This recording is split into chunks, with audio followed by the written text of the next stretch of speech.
ஐயனே, நம் மகன் யானை முகமாய் மனித உடலுமாய் இருப்பது அனைவருக்கும் வியப்பாக உள்ளது. தேவி, காரணமில்லாமல் காரியத்தை வியத்தக்க காரியங்களை செய்வதற்காகவே இவ்வாறு தோன்றுவதுதான் நம் மைந்தன்.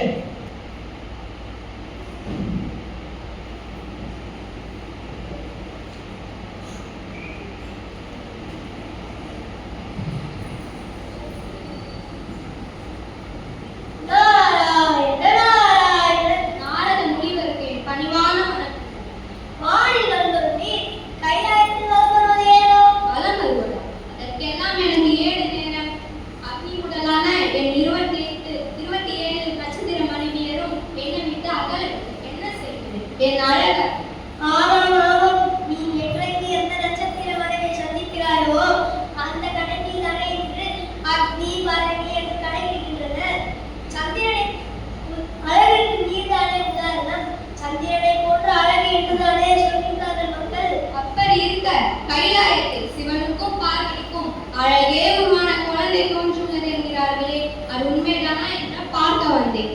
ஓ, கதை எப்படி போகிறதோ? நடக்கட்டும் நடக்கட்டும். நாராயண நாராயண. கைலாயம் சென்றார் விநாயகரை காணலாம்.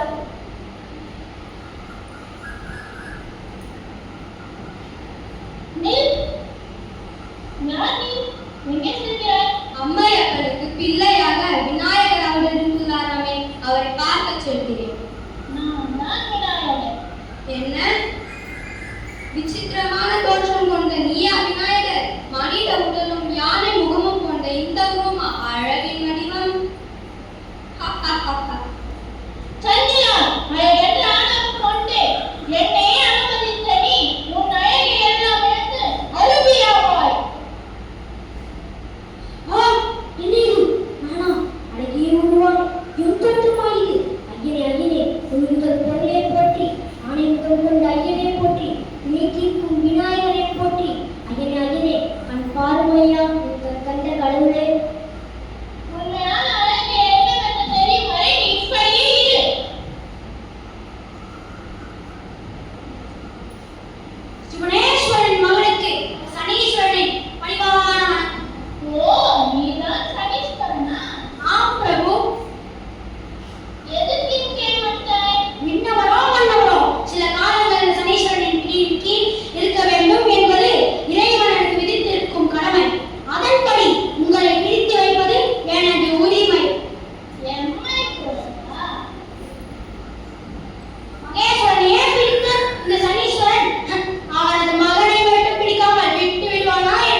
விக்னேஸ்வரா, நான் தான் அழகு என்ற ஆணவத்தால் உங்களை